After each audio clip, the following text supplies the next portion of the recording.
Joel Iverson. I'm with Information Technology Services here at the university. I would like to welcome you this morning to this Dissidence event. The Dissidence event series is actually celebrating its 1-year anniversary 2 days ago.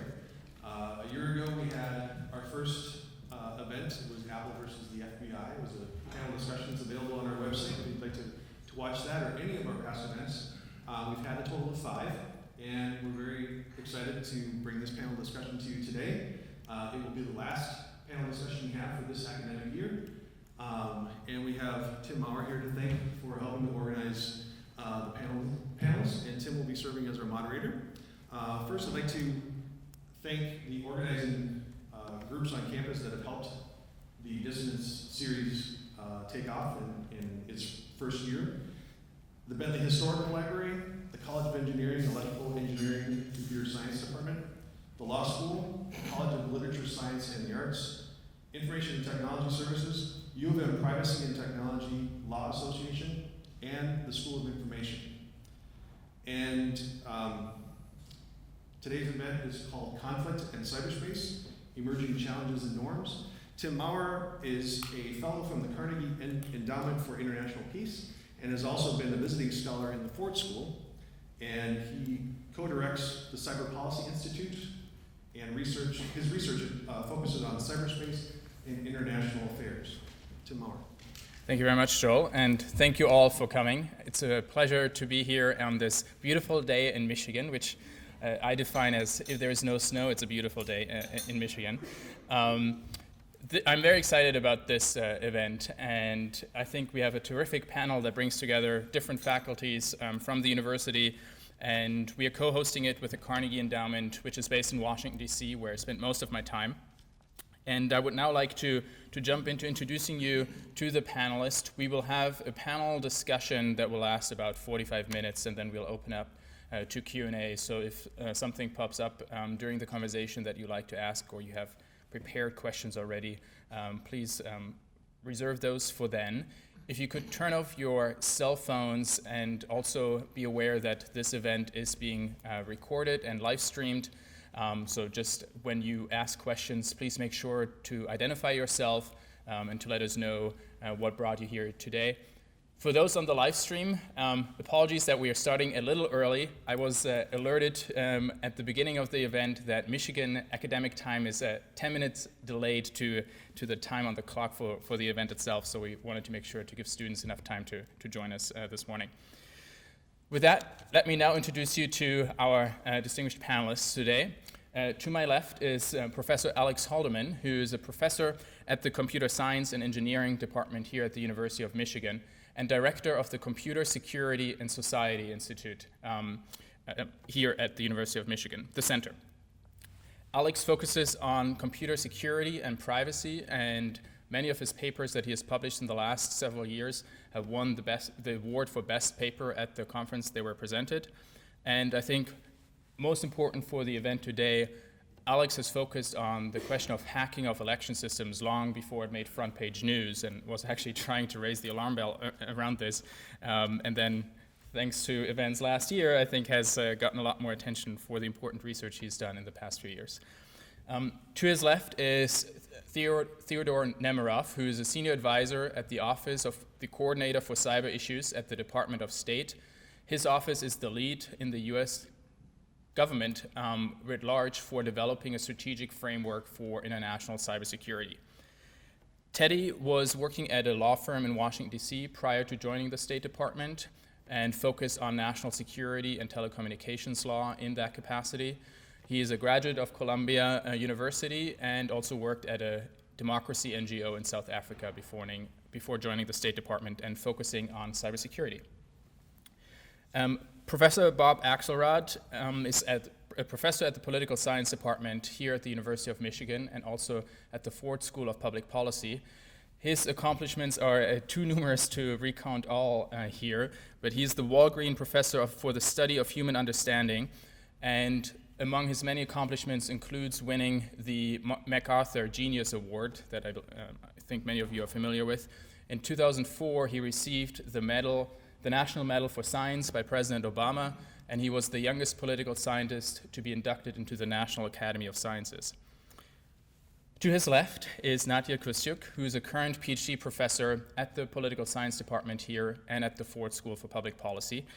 She will be leaving us soon here in Ann Arbor to become a pre-doc at the Harvard Kennedy School at the Belfer Center. And Nadia has been focusing specifically at the use of offensive cyber operations in eastern Ukraine and how offensive cyber operations have been used as part of the kinetic conflict on the ground as well. She was a program coordinator at the East-West Institute before joining the University of Michigan, and is a fellow with the East-West Institute, which does a lot of work on this space as well. My job today will be limited to being the moderator and kicking us off with a couple of questions. We will try to make this more of a moderated discussion and not necessarily having opening statements. And to kick us off, I'd like to ask Teddy, your office has been really the lead in the US government for developing a strategic framework for thinking about cybersecurity at a global level.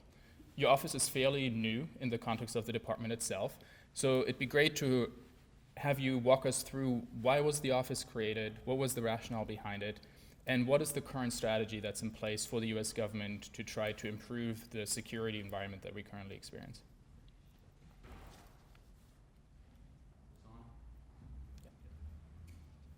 Thanks, Tim, and thanks to everyone. It's really a pleasure to be here, just as spring seems to be springing out here in Ann Arbor.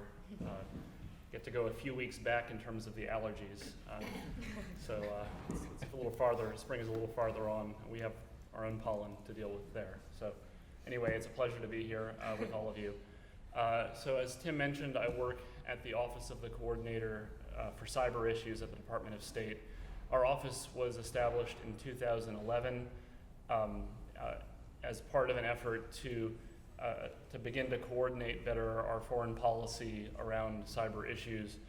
Cyber policy, there are many different aspects to kind of our foreign policy on cyber, and many different parts of our department that work on these issues. To name a few, we have internet governance, issues around how the internet is actually run.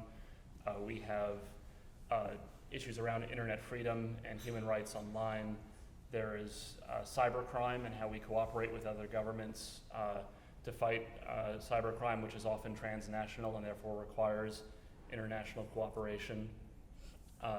There is what we call cybersecurity due diligence, which is essentially how we as governments cooperate with each other around cybersecurity, keeping the network secure. And it, from our perspective, involves a lot of work around capacity building because we, in an interconnected network, we're only as strong as our weakest link. And then lastly, and this is I think the topic we're going to focus on a bit more, we look at the issue of conflict among states and the role of cyberspace and cyber capabilities as potentially a destabilizer that might contribute to conflict among states. This is an area we refer to as international security in cyberspace. So as Tim mentioned, the State Department, working with the rest of the US government, has been working for the last few years, really actually a decade preceding the founding of our office, to develop a framework for responsible state behavior in cyberspace. And the concern that we have, and I think it's a concern that many share, is that as more and more governments are developing capabilities, military and other capabilities to operate in cyberspace, that this creates the risk for instability, for misperception when an incident occurs, for escalation and potentially conflict. There are a lot of somewhat unique traits about cyberspace that can lead to this. This includes the fact that it's difficult often to attribute an attack, the fact that even if you can see an activity happening, it's often difficult if you see code on a system to figure out what the purpose of that code is.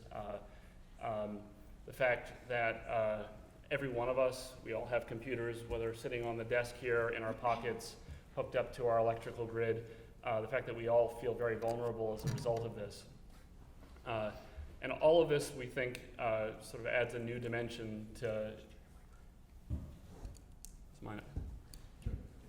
all of this, we believe, adds a new dimension to international relations and creates new foreign policy challenges. So what we've been trying to do over the last few years is promote a framework. And there are two key elements that we've been promoting up till now. The first is around getting consensus among governments about what constitutes responsible behavior. Does that help? Why don't we go? You can hear me, right? Getting consensus around what constitutes responsible state behavior in cyberspace, and we've been negotiating this in expert level fora at the UN and trying to promote consensus more broadly. The bedrock of our approach in this area is that international law, the same international law that applies to state conduct anywhere else, applies to state behavior in cyberspace. And seeking affirmation on that and trying to deepen our discussion about how it applies. In addition, we have been promoting, and I'm sure we'll get into this a bit more, some additional, what we call voluntary norms of state behavior that we think that states should abide by, particularly during peacetime. I think the most well-known peacetime norm that we've been promoting has been around that states should not disrupt the delivery of services by critical infrastructure to the public using cyber-enabled means. So that's the first big element of what we've been promoting right now. Building a consensus about what constitutes responsible state behavior. Secretary Tillerson, during his confirmation hearing, spoke about the importance of norms. The new Homeland Security Advisor has spoken about it. It's been a long-standing piece of our approach. The second piece gets a little bit less play in the press and in the conversations because it's maybe a little less sexy, but it's very important and it's very practical. This is what we call confidence-building measures. These are practical measures that we encourage states to develop to improve transparency about what their intentions are in cyberspace, to create means for cooperation. So one example of a transparency measure is getting states to publish cyber strategies or white papers about their military doctrines, about what their goals are in cyberspace, how they intend to operate. Helping, since we can't actually observe often what governments are doing in cyberspace, helping to sort of fill that gap with statements. An example of a cooperative measure, these are often communications channels that can be used in an incident. These are not technical channels. For example, there are CERT-to-CERT channels where incident responders can talk to each other. These are more of a political and diplomatic nature so that states can talk when an incident occurs and try to understand better what's happening and how they can work to resolve it. So that's broadly what we've been doing. A little bit our priorities, I think, going forward continue to be broadening and deepening what we do. But I think you can also expect, I think, the conversation to move a little bit more towards the question of deterrence and consequences. We have, now that we're building a sense of consensus about what is responsible state behavior, well then what happens when certain states don't act consistent with that consensus? How should other like-minded states respond to that? So those are the kinds of questions I think I can see us pursuing a bit further in the future. Great, thank you. You've already noticed that Teddy has used the term cybersecurity in most of the description of what his office does. What's important to bear in mind is that this, within the global discussion, that some of the other states that are involved in this, for example, Russia or China, use the term information security in juxtaposition to the term cybersecurity as Teddy's using it. And that's primarily because some of these other states have a broader definition of cybersecurity to not just be more focused on the technical aspects, but to include content.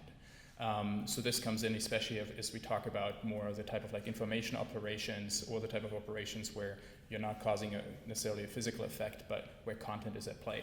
Which leads me to Nadia, because Nadia, you've done a lot of research focusing specifically on the conflict in eastern Ukraine.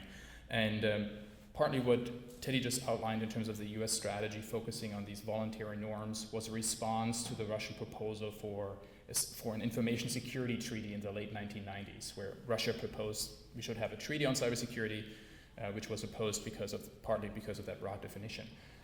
In your research, what have you seen how the offensive cyber operations have actually been used as part of the conflict in Ukraine and with Russia on the ground, and what have been your findings and lessons learned from that experience?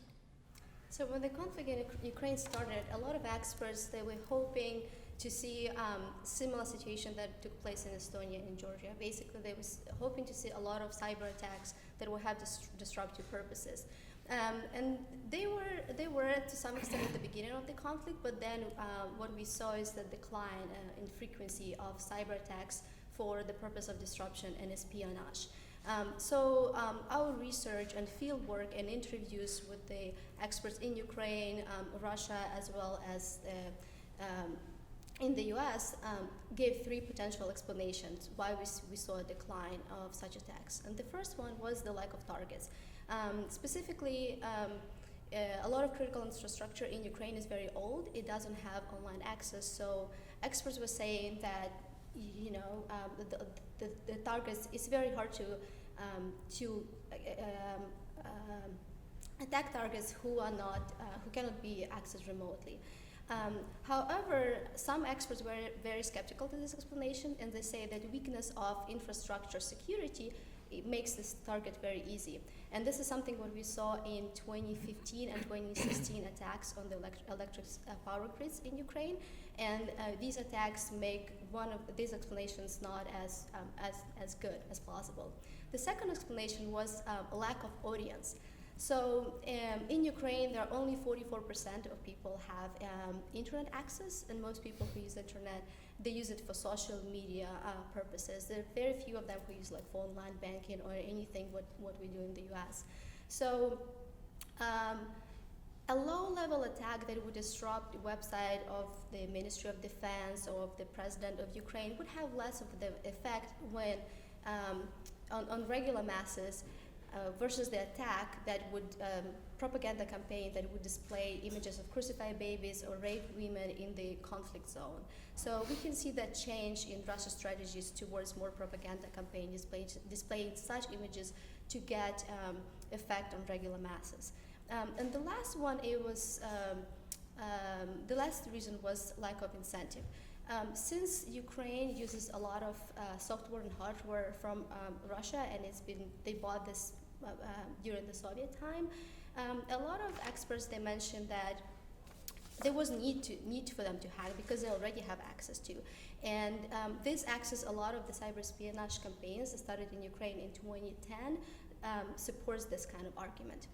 Additionally, another change that happened was the change in the presidential administration. So with the switch of the head of presidential administration in 2011, and Vyacheslav Voloshin, who was the new person, he basically started promoting usage of social media and mass media for information campaigns. And social media and mass media, as you know, is very, very, very controlled in Russia.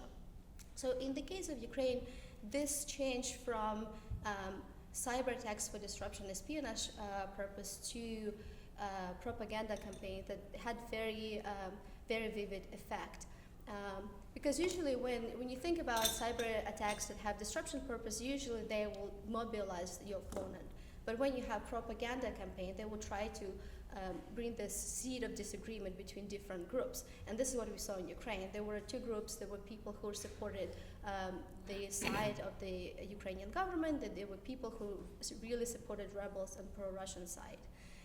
And another thing that I would like to mention about the advantage, so-called, of the propaganda campaigns is that when you have a cyber attack, even though we know attribution is very difficult, but it's possible to pinpoint to a specific actor who has done it, right? But when you have a propaganda campaign on a large scale that involves wide usage of all mass media sources and social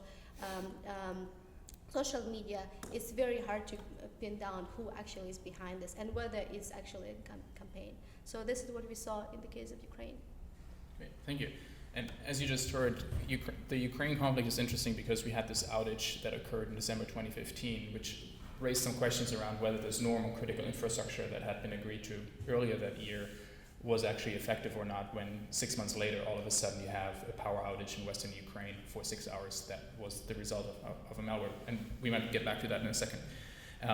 But the Ukraine conflict is also interesting because during the presidential election, the commission was hacked.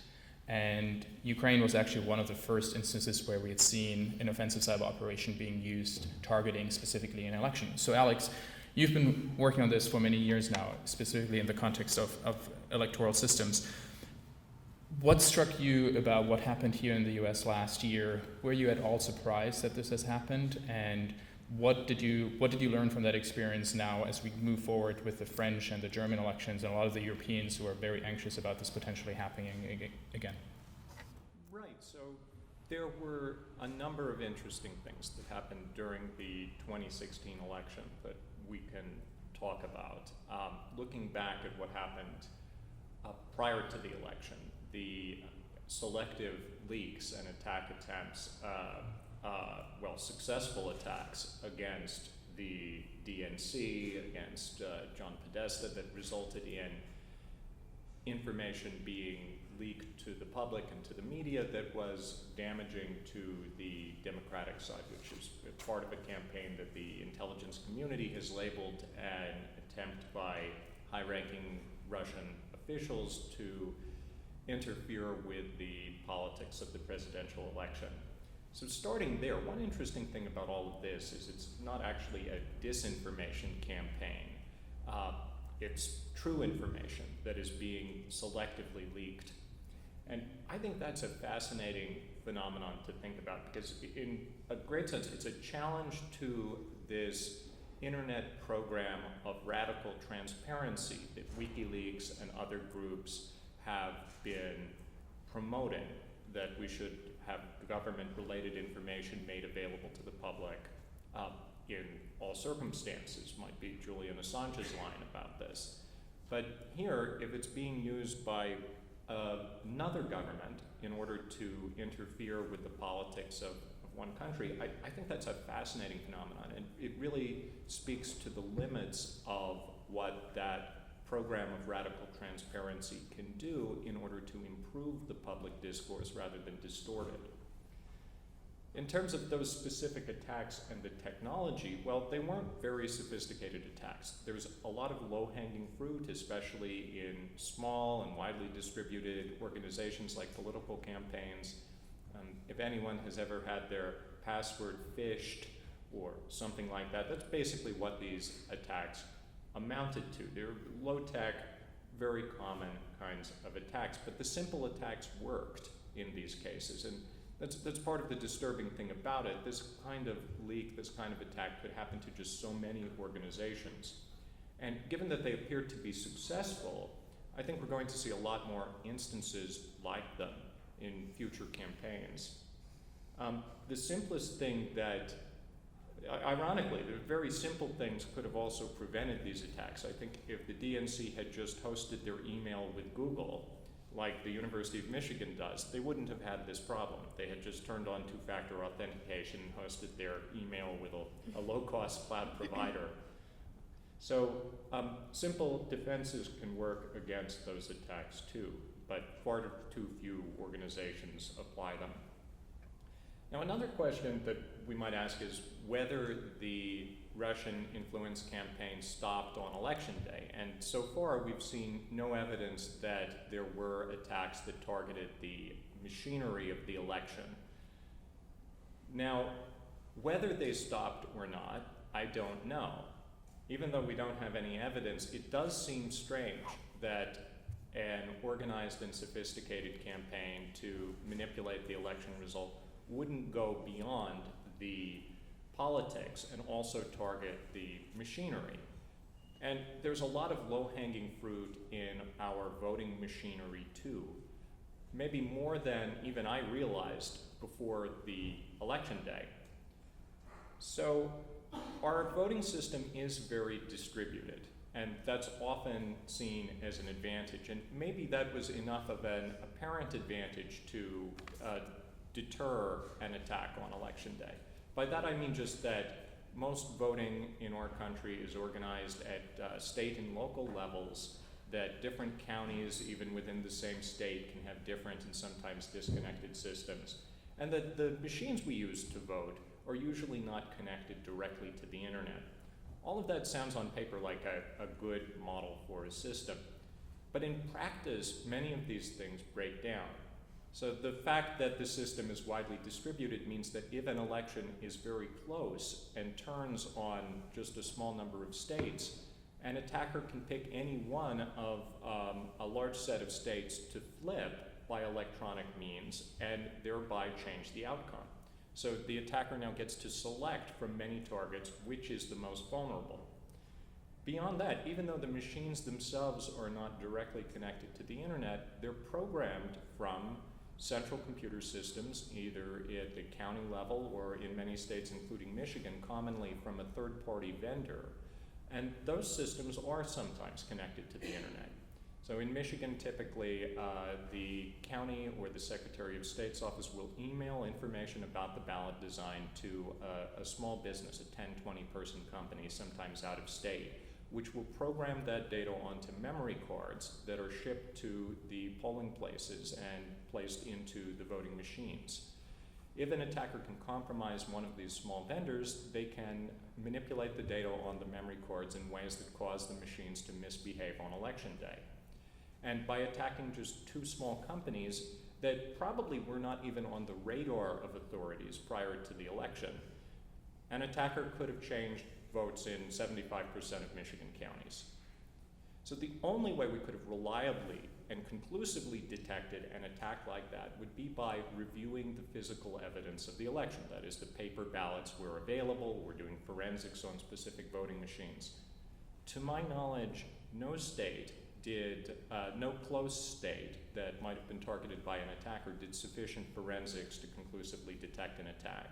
Very little of the paper was analyzed except as a part of the recounts that were initiated, and even those recounts stopped short of manually reviewing enough paper to conclude with certainty that the votes in Michigan or Wisconsin were not manipulated.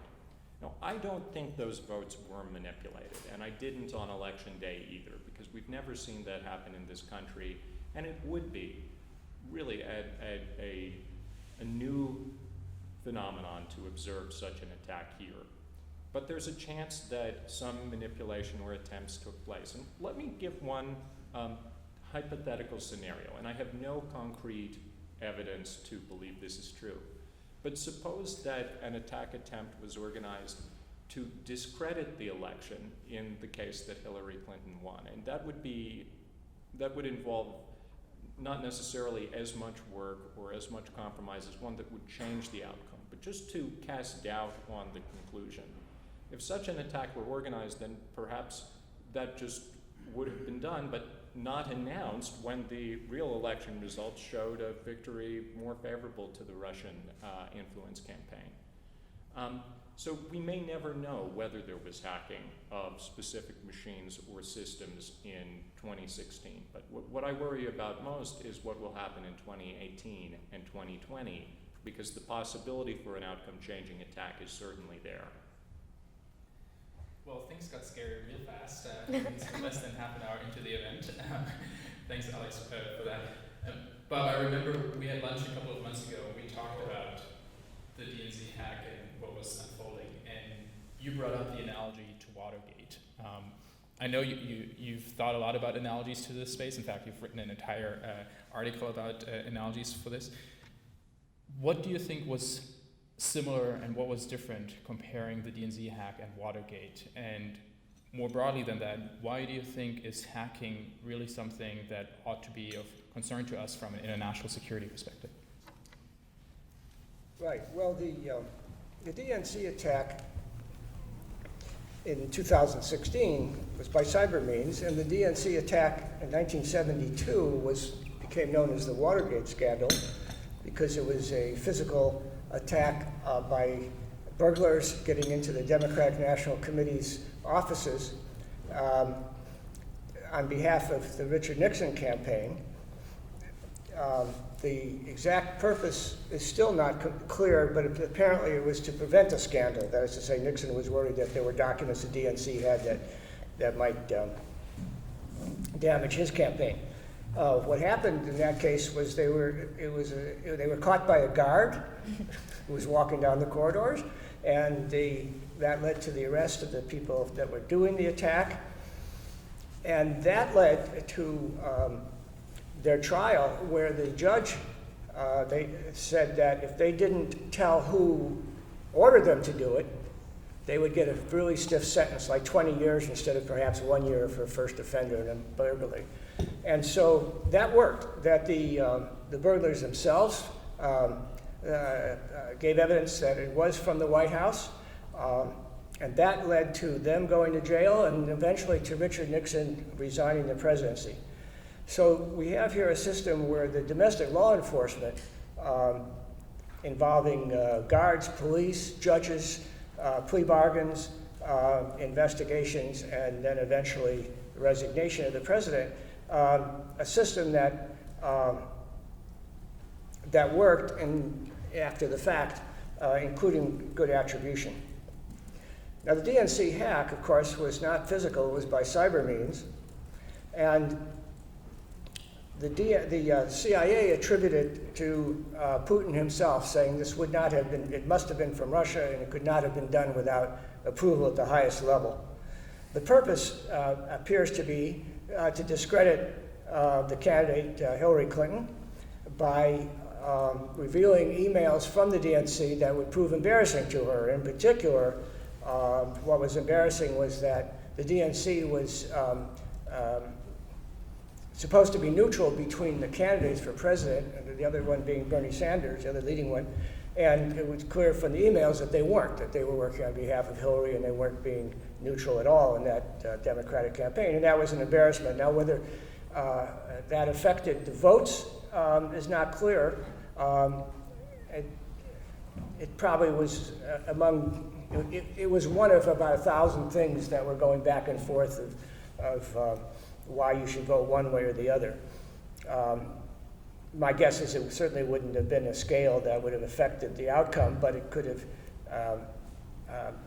but it was an embarrassment, especially since it was revealed very late in the game. Now it led to 3 different things. One was that a minor effect on the vote and an effect on embarrassment of the candidate.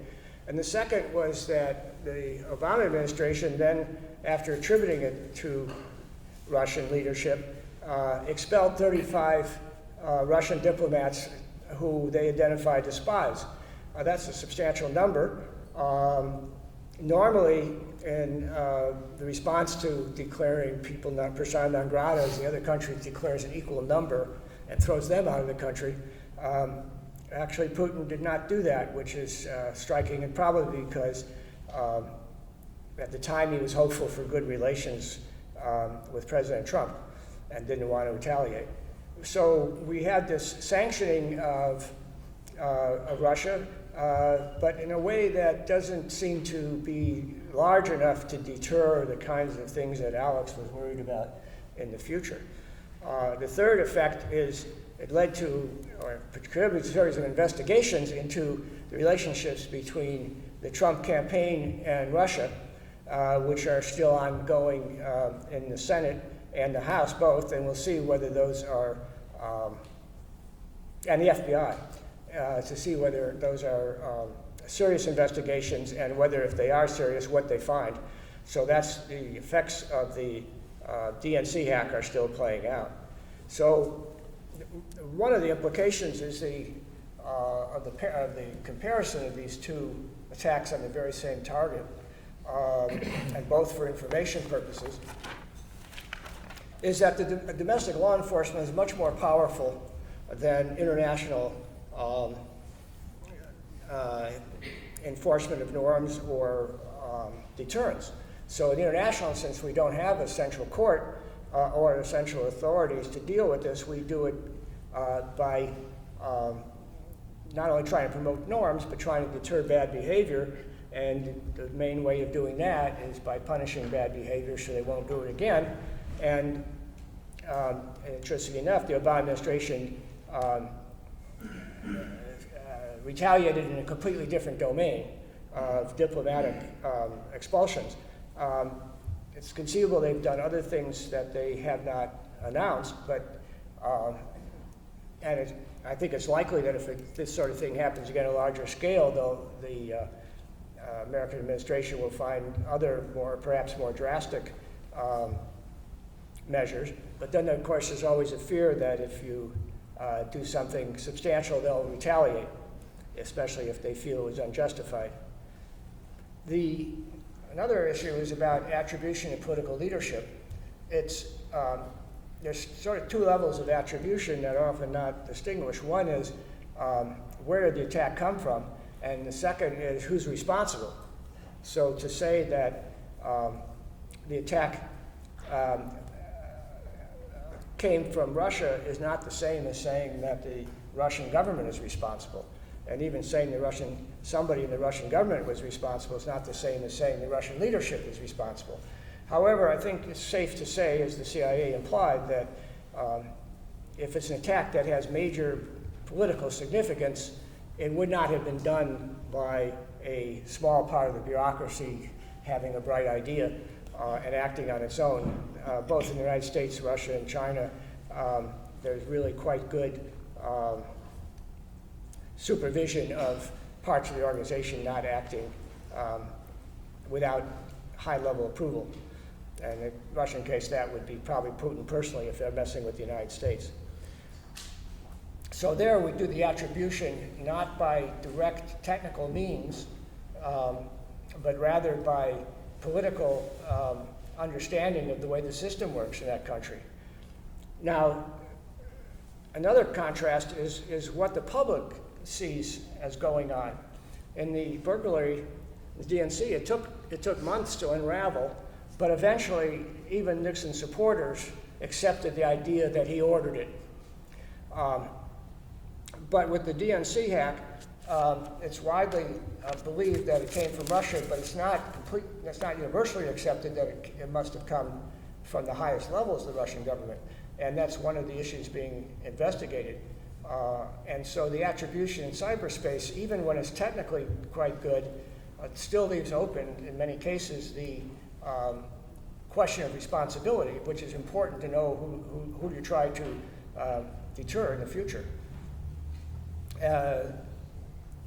And so these two attacks on exactly the same institution, both for getting information out of it, led to quite different results. In the domestic case, it led to the president's resignation. In the international case, it led to some minor retaliation and investigation that may lead somewhere. But basically, it looks like the effort might, as Alex was saying, might happen again. Tiddy, when you started out the event earlier today, you pointed out that in 2015 there was this international agreement, including with Russia, where the states committed not to target critical infrastructure and causing an effect that would disrupt services being provided to the public. We've now heard two instances where Bob and Alex were talking about the DNC hack and the elections, and then Nadia was talking about Ukraine, and we had the power outage in Ukraine.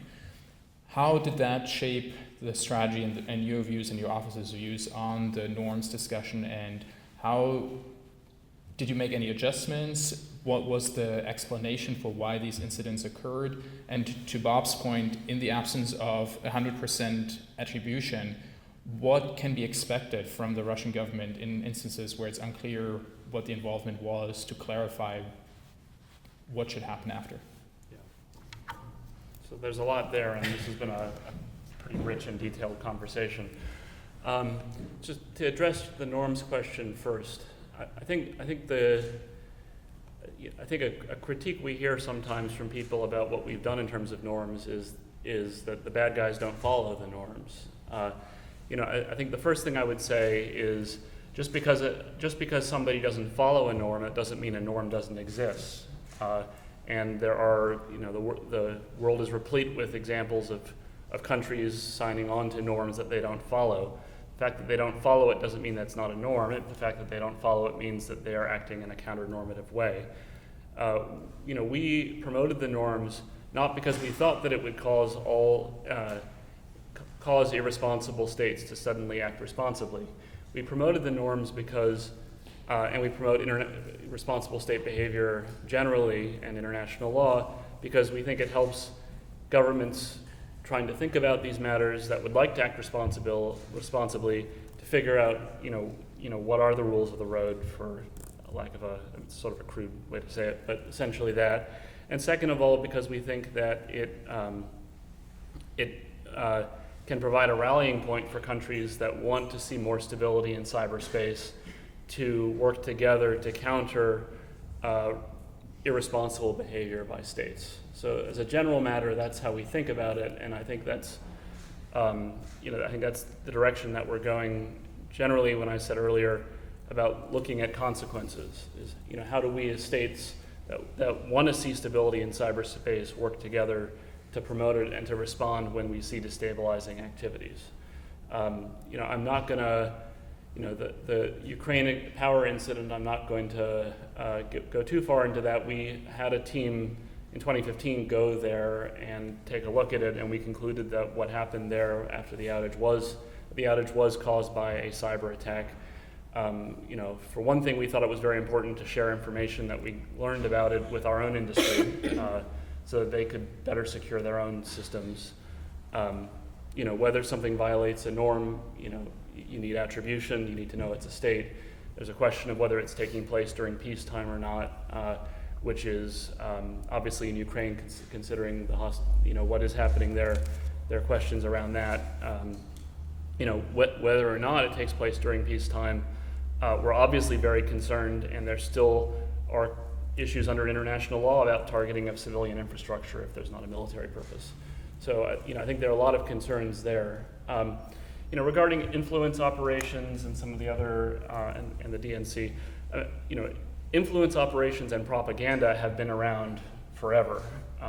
They certainly predate the internet. I think what we see with the internet and cyber capabilities is it sort of greatly increases the ways that you can share that information and spread it. And certainly in the case of the DNC hack, this was a new way of actually obtaining the information. You didn't have to break into the DNC offices. You could do it remotely. So I think you see conduct that's taken place throughout history, really, being carried out through this forum. One thing I will say for sure is that we don't see. We stand by freedom of expression online, and I think the direction we don't believe one should take with it is towards more censorship on the internet to address some of what you were saying. The attribution, the response, I think these are all interesting and complicated issues. As you said, our position all along has been that you don't have to respond. We will respond to cyber incidents using all means of national power. With respect to the DNC, the expulsion of diplomats that occurred on the same day, that was more, I think, a response to some of the other concerns we were having about treatment of diplomats. The other actions we took, though, we imposed economic sanctions. We designated 2 Russian intelligence agencies, as well as several companies and several officials. And at the same time, we also designated 2 Russian cyber criminals for economic sanctions. And we also, as a network defense measure, released a large amount of information, basically about malicious activity we'd seen, in the hope that that network defenders could use that to better defend themselves against the Russian threat. So there's a range of types of activities, of responses that can be taken, and I think a big challenge in this domain is that many of these activities occur below the threshold of a use of force. Above a threshold of a use of force when it's an act of war, I think it's a lot clearer the types of response options. Below the threshold, there's a range of different things you can do, and those were the steps that were taken then. And Nadia, I want to follow up with you because Teddy just mentioned that they had sent a team to Ukraine to investigate what had happened, and you earlier mentioned that this wasn't really the focus of a lot of the people when you talked to them in Ukraine prior to this happening. What were your thoughts when this occurred, or why did it happen, and how did it fit into the narrative? What was your explanation for it occurring in the first place? So the first attack on the power grid happened in December 2015, and it was considered to meet the definition of the act of cyber warfare. That's why it was a very important event, because it was the first event of its kind. Even though the event happened at the end of December, when the evidence was analyzed, it was clear that a lot of preparation took place. So the attack started in spring. So basically, there was a spear phishing campaign. An email was sent to the workers, and they opened it, and this is how the perpetrators were able to get into the control network system. But the power plant in Ukraine is completely separated from the internet by a firewall, so they were not able to get inside of the system. So what happened is that they spent some time collecting intelligence, and they were thinking how they can go around the firewall and how they can get, how they could control the actual power plant. And they were able to do it. Again, they were able to get the credentials by some workers, and because the defensive systems in Ukraine didn't have the two-factor authentication, something that Alex mentioned, they were able to get inside and they were able to control it. So when the attack was happening on December 23rd, 2015, another interesting fact was that the perpetrators, they executed the telephone denial of service attacks for the call centers. So at the time when people didn't have outage, the call centers, they were receiving a lot of traffic coming from Moscow. So the workers at those power plants, electricity plants, they were not aware that people didn't have electricity for this time. So it was very, as you can see, there was a very smart attack, I would say. There were a lot of different pieces. And when, when they look at the evidence, in general, computer scientists, they say there were a few potential actors. They were not just like state or non-state actors. They're saying there was potentially a combination of work between cyber criminals as well as nation-state actors. So of course, the Ukrainian intelligence services, they pinpoint the finger at Russia. They said we are in conflict with Russia and Russia has done it. But they actually didn't provide any evidence that Russia was responsible for it. Another theory that was out there is that this was a response for the Ukrainians physically attacking the power plants that were given power to the Crimea and the Russian naval base, and it happened a few months before that. But when you actually look at the evidence, the preparation for this attack started in spring, so that's not a potential theory.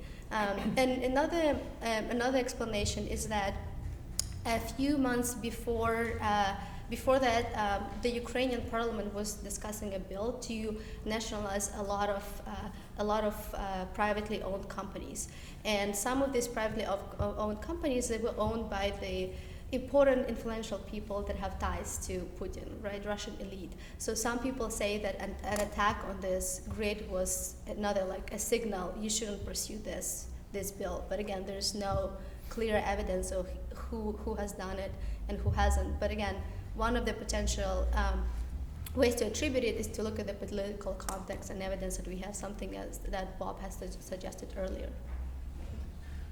I want to stay with this example for another minute, just because going back to Teddy's point, I think it's really important for how these incidents that do not conform with what we consider to be normal behavior, what the norm tries to accomplish, and what the reaction to that is, right? Because like state practice ultimately determines what international norms look like. So Bob, you've written two papers, one on the timing of cyber conflict and one that actually just came out called the Blame Game. About how do states decide to, one, engage in cyber conflict, and how do they decide when to engage in attribution based on a game theory model. So for all the quantitative nerds in the room, I encourage you to check it out. But what was your analysis of the incident, and what was your analysis or assessment of the US government's reaction to it? Well, first, the distinction is made between peacetime and wartime in international law, and you've heard its reference here how the United States government views activities in those two states quite differently.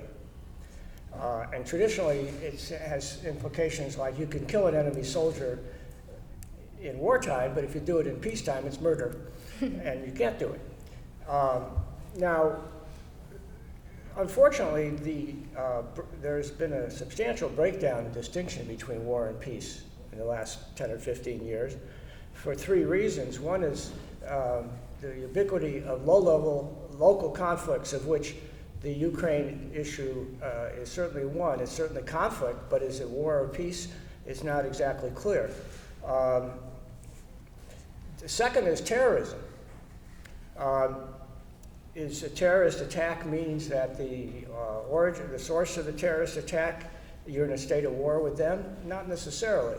And so that's been very indefinite, and we don't know whether to apply, under what conditions you could use things they could only use in wartime against terrorists. And the third is cyber, where cyber, of course, has a whole range of a scale of effects, from very small things or to possibly much larger things than we've ever seen before. And that really blurs the distinction between war and peace. With kinetic attacks, kinetic means boom, explosives. If you bomb somebody's bridge, that's an act of war. But with cyber, it's not clear exactly how big it is. I mean, the DNC attack presumably is not an act of war. Was the Stuxnet attack? I think Iran could have definitely said that it was if they wished to. They didn't, because they didn't have an appropriate way of responding, so they didn't. Now, in the case of the power grid attack, it is the first established attack against civilian infrastructure. It was in the context of fighting, and the scale of it was 230,000 people lost electricity for 1 to 6 hours. Now, what's the scale of that? Well, the Ukrainian Electricity Commission said that the outage was equivalent to not 1% of the Ukrainian electric consumption, not even 1/10%, but 100% of Ukrainian daily electricity production was outed. So in that sense, it's a pinprick, although it certainly got a huge amount of international attention.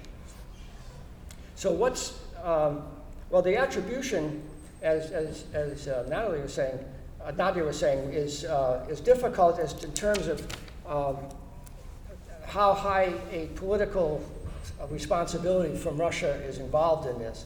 It appears that the level of sophistication was meant that it would probably have involved some professional hackers, and probably, I would guess, beyond the criminal units, and therefore probably had some Russian involvement, but it's not clear because it could have been not necessarily, it could have been Russian, but not necessarily government, because it was the motivation is not clear.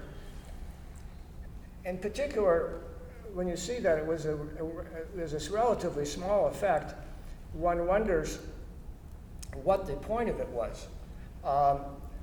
It appears to be larger than just hacktivism, as to say some Russian patriots took it out upon themselves to mess up something in Ukraine. It looks like it's more than that. It did involve what most people would call a zero-day exploit, but in this case it was a 400-day exploit. And what I mean by that, zero-day exploit is something that's never been seen before. First time it's used, therefore it's a sign of skill and vulnerability that hasn't been detected before. Well, the vulnerability that this was based on was in Windows systems that had been seen 15 months earlier and been used several times. So what does that indicate? It indicates that computer hygiene is not very good. And this is very common, and people have already remarked on this, that much of the vulnerability of computer systems is because people and institutions really are unbelievably careless. In retrospect, when you do an audit and you look and see how did they do that, you see, as Alex was saying, in the example of DNC, it was just total incompetence. And that's true in a lot of other attacks. So it wasn't an instance where the perpetrators, presumably Russians, were exploiting, were letting loose something that had been seen before, suggesting that they were willing to pay the price of losing that ability to exploit in the future. In fact, it was something that had been used over and over again and still hadn't been patched.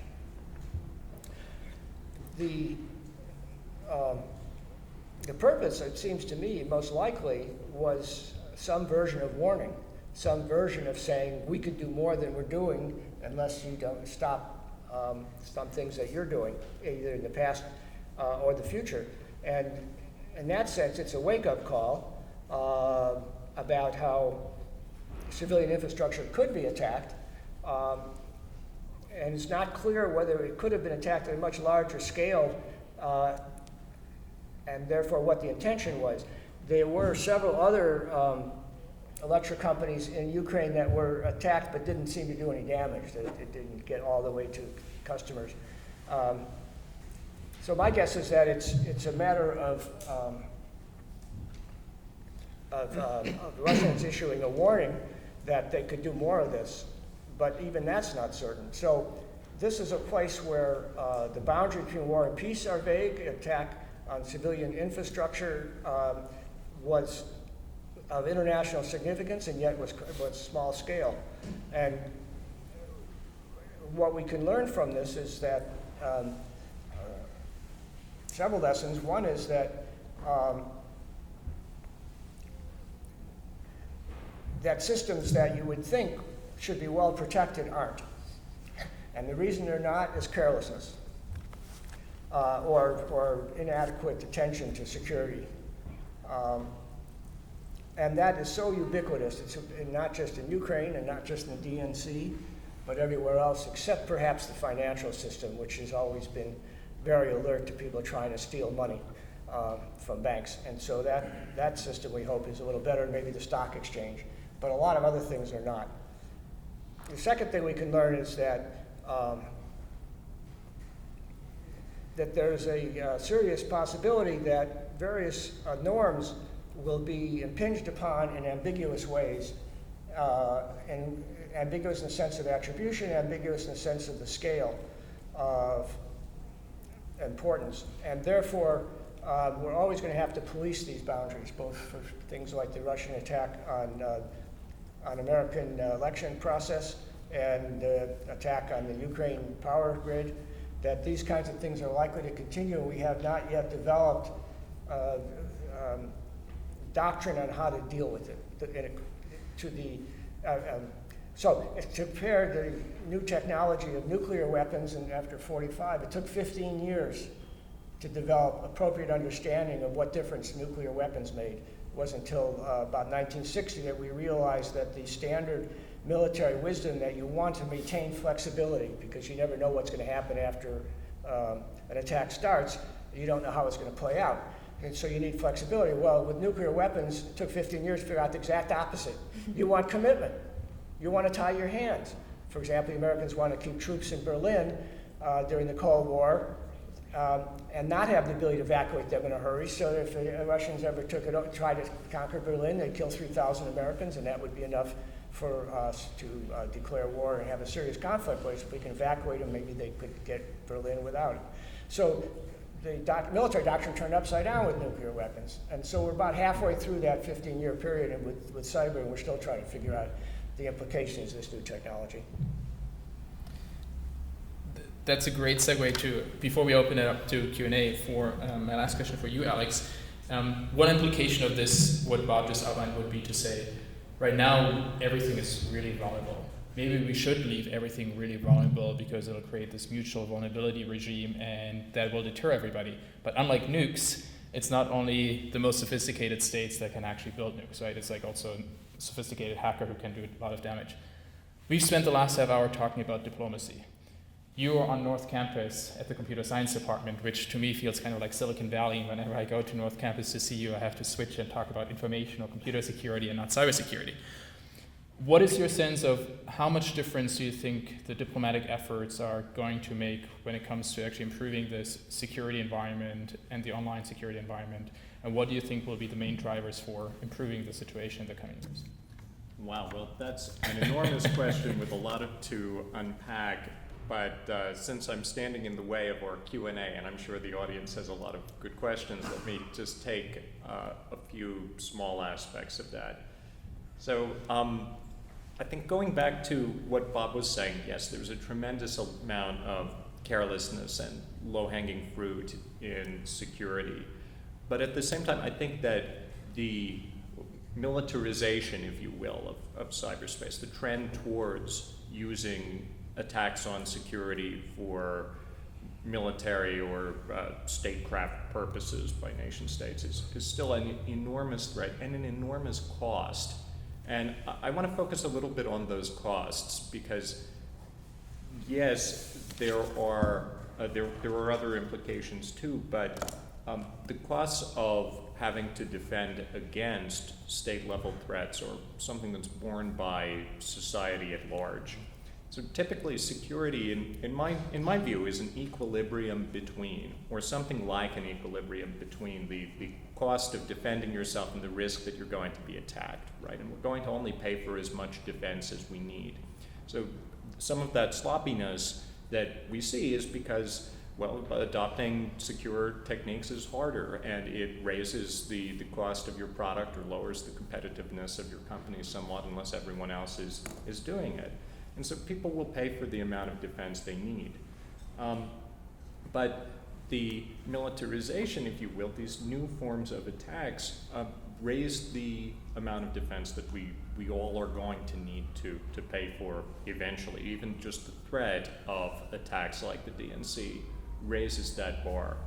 And not only does it raise the costs for everyone, it potentially is going to lead to arms race situations between nation states, both in terms of the development of offensive capabilities and the beefing up of domestic security in response to those. And I think this is likely to be a form of overinvestment in security as opposed to what would be needed without the nation-state threats. Another factor that raises costs is this dual role that states play in developing cyber arms and offensive capabilities and also trying to defend domestic systems creates conflicting roles for government, and conflict, in fact, between the interests of government, sometimes at least with the offensive hat on, and the role of private industry in trying to secure software products, hardware products, and systems. If government is reserving certain attacks for its offensive use, well, those aren't attacks that government is helping industry defend against necessarily.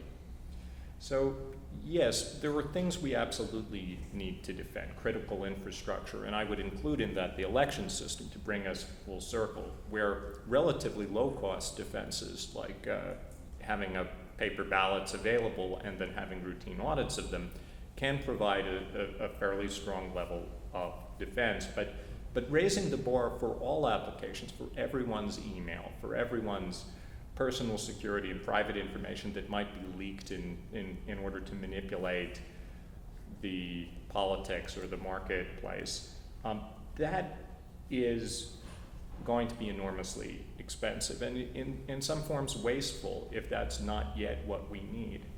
So in security, we have so much to worry about already without also having to worry about, in addition, potentially very sophisticated nation-state attacks. And I think diplomacy needs to be part of the solution.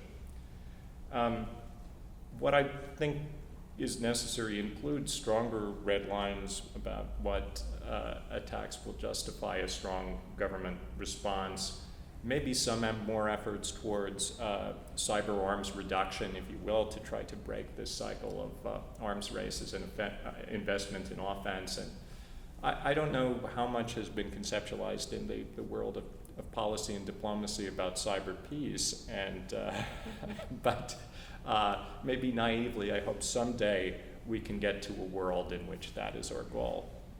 But I think we're a long way away, and I look forward to increased interaction between people who are working on the diplomatic front and people who are working on the technical front in terms of understanding attacks and defenses. Great. With that, I'd like to open it up to any questions you might have. We have another, I think, 5 to 10 minutes.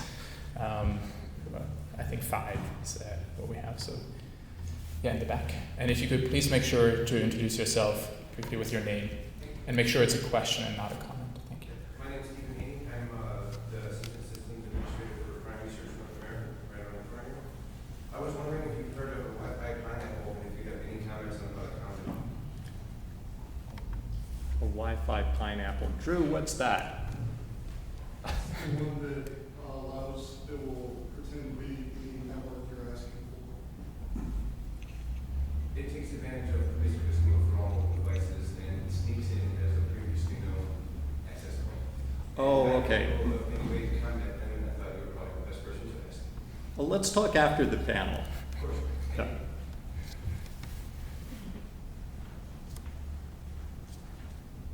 Any other questions? Drew? I've just got a question about what the role of non-state actors is with regard to the norms process or with regard to attribution, because with the exception of some of the very small, or excuse me, not very small, with the exception of some of the more esoteric attacks, things like the Podesta phishing, things like even the Murray botnet, non-state actors have state-level capabilities with some regards and how that affects. That's a great question. So, Bob? Oh, go ahead. So I think from a diplomatic perspective, so primarily our conversation around responsible state behavior, around norms of in cyberspace and responsible state behavior generally, has focused on states. I think part of the view here is that this is what diplomacy is about. It's about, this is engaging among states about what we can do.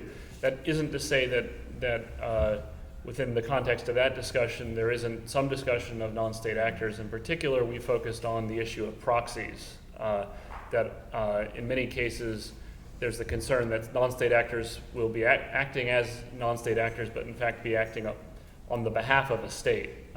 And so we've tried to make very clear within that discussion that states are responsible for activities carried out by non-state actors on their behalf. There's also been some discussion about responsibility of states to respond to requests for assistance, when there's malicious activity emanating from their borders. So, those are the types of places where we've talked about that, and that would apply to state or non-state actor activity, obviously occurring within their borders.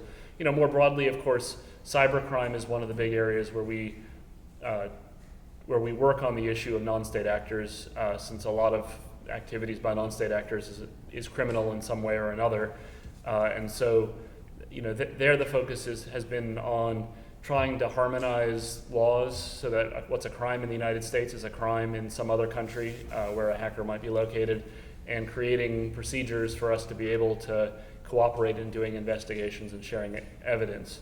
So, I'd say the issue of non-state actors, I think we end up getting at it from a few different sort of perspectives, and those are a few of them. Let me expand on the principle that you mentioned that's widely accepted, that states are responsible for at least trying to stop activities that are belligerent that come from their territory. That's widely accepted, and so the example is the Russians have said to the FBI, here's some people that we want you to investigate and deal with so that they're not bothering us anymore coming from your territory, and we've given the Russians a list of some things coming from Russia that we want them to do. Now, that's a good idea, but here's where reciprocity breaks down, because I've heard from a responsible source that the FBI, in dealing with all the complaints they have from banks and private industry and individuals about things the FBI should investigate, that they tend to prioritize by the scale. So if you've lost $1,000, the FBI is going to give low priority. If you've lost $100 million, they'll give it a high priority. And the scale of the things that the Russians complain about are not the largest scale, and they never get to the top of the list of the very few things they're able to investigate in detail. So we're not doing our part, according to the source, to maintain the credible investigations of the things that other countries said, well, at least Russia complains about, and so it's no surprise that they don't prioritize the things we complain about, and that's something I think could be improved, changing the sense of priority for our own investigations. I think we have time for one last question. One more. I'm Chris Sorensen. Pardon me, my I am from industry. I am a senior cybersecurity researcher at GE Digital. I've been in IT for 30 years, about 10 of them in security. I've done a bunch of technical roles. I've done a bunch of compliance and risk roles, threat intelligence roles. I wrote a briefing 2 years ago on the climate, so if you want to talk about that afterwards, I'm happy to do that. And I also spend time on North Campus recruiting people. I need to hire buckets of cyber security people. So does everybody, right? Can you comment, all of you, on the state of education and training in cyber, and not just the technical stuff, which I love, but managerial, policy, all of those areas. Thank you. And if you want to sneak in your final remarks into your response, that way we wrap up the panel. Maybe I can go first and just Yeah, speak please. on the technical side. And I think certainly we need more cybersecurity education in computer science. Everyone who is going on to write software should know at least something about the security implications of the decisions they make. That just is common sense, I think. And our students are picking up on that, though. So over the 8 years that I've been teaching here, the undergraduate security course that we teach has gone from 50 students a year electing to take it to about 750 students a year electing to take it. That's a good introduction to the security mindset and to the first thing someone needs to know. The problem is that having taken an introductory course is obviously not enough to make someone an expert. And we need better resources available to take people to the next step. I don't think we have the capacity right now to train the number of true experts that we need. But we do have the capacity to give people the basics and a little sense of the mindset. And we're doing a fairly good job of that now at Michigan, I think, thanks to the student interest. But in terms of, you mentioned managerial and other aspects of other people who need to have some awareness of cyber concepts. And I think there is more room for that too. Maybe I'll let others speak to what we may be doing here at Michigan. Although, just to take this back to my last point though, the necessity of everyone being cyber aware is an unfortunate part of the cost of large-scale attacks, and I wish that were less necessary than it is. I think, in a sense, we're still in the backyard bomb shelter phase of cyber, that everyone needs to go out and dig a bomb shelter personally because of the risk of attack. Well, it shouldn't be that way. We need more of a collective form of defense that will shift some of those costs away from everyone having to make that investment. At the international policy level, there's a very unfortunate divide between people who are technically skilled and people who are politically sophisticated. The people who are technically skilled usually come from an engineering background, and their understanding of diplomatic history, of deterrence, and of how policy is made at the national and international level is usually pretty thin. On the other side, the people who are sophisticated at the political, diplomatic, and policy areas are often intimidated from getting into computer security issues because they're afraid that the level of technical competence needed before they stop looking really naive is just too great. And so that's different, again, from the nuclear era, because what a political scientist needed to know to think about deterrence is that one missile can destroy one city. That was all you really needed to know. And you didn't have to know how to make an A-bomb or an H-bomb, or how a rocket really worked, or how the guidance system worked. But with cyber, it's different. I think you do need to know something about the details of how you do of what makes an attribution possible or impossible. Is largely is initially a technical question and later becomes a political question about responsibility. So I think that's a tremendous gap, a tremendous specialization, that barrier that really hasn't been crossed very well, with very few exceptions on either side. I've done my tiny bit by teaching a course on cyber conflict, where I have about 2/3 master's students in public policy and about 1/3 computer scientists, and I have them do projects together so they learn to talk to each other. But it's a very small scale thing, and I hope that there could be more of that around the country. And if I can add, so I'm in a joint program in political science and public policy, and but I always introduce myself as a person who does cybersecurity policy, because when I say I do political science, people tend to think that I'm doing traditional conflict or political economy stuff.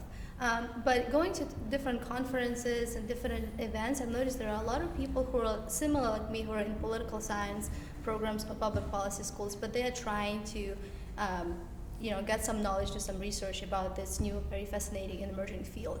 And our approach usually is to go everywhere on campus you can. And in Michigan, I attend Alex's security reading group. I try to attend events at the School of Information and the Communication department. So I try to find any person who can help me and learn from them. And this is what I think a lot of people are doing.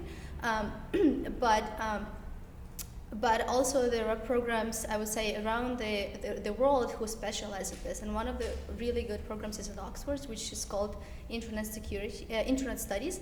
And what they actually do, their requirement is when you apply, is either you have to have a bachelor's in computer science and have, let's say, some minor in political science, or vice versa. So you have to have some kind of substantial knowledge in one of the field and small knowledge in the other. It's just, I think these are the nascent steps, but there's a lot of promise. And there are a lot of people who are really eager to learn and want to learn, and they try to find the resources. I think that I've seen this development during the last 3 years. So when I started my program, there were very few people who were doing it. Now it's like more and more of us want to get involved. So I think because the field is developing so much quicker, there will be a lot of changes in terms of the programs and master's programs and doctoral programs, and maybe we're going to have a PhD in cybersecurity policy one day. When I joined my office 3.5 years ago, everybody, and I think there wasn't a person in my office at the State Department who could say that they planned to end up in cyber as a career. We'd all, we all had a specialty. I started out as a lawyer, doing what lawyers do, and I ended up in a practice that was basically applying the legal skills. Often it was figuring out how old laws like wiretap laws from the 1980s applied to 21st century technology. I was lucky to have in private practice a mentor who had pioneered in the area, and at the State Department I'm lucky to work for two, our coordinator Chris Painter, who was prosecuting cyber crime in the 1980s and 90s, and our deputy coordinator Michelle Markoff, who has a nuclear deterrence and strategic studies background, who got interested in computers in the 1990s and kind of dreamt up this whole concept of responsible state behavior and our entire framework. So I think when I started out, it was very much learning from the people who were there. We were all policymaker types and picking up the technology as we go. The nice thing is that in the last year or two, we've been able to start hiring people into our office who actually studied this in graduate school. And I've also seen that these programs are beginning to pop up thanks to people like you. This is a 21st century issue. I just suspect that this is going to be, I can imagine at law schools that this is just going to be a part of what you learn when you're a lawyer. Just like as a lawyer, you're going to have to be better at securing your documents if you want to maintain attorney-client privilege. I think, as you say, unfortunately, it's going to become a necessary life skill in a range of professions. Learning about it as a policy matter, I think, hopefully you all will help save the day in that regard. And if you are not a student and have a chance to either participate in Bob's or Alex's class, I encourage you to attend future events of the Dissidents event series, because I think that's part of the aim of what Sol and Joel and Alex are trying to do with this event series. And with that, please join me in thanking the Director of Panels, and thank you all for coming today. Thank you.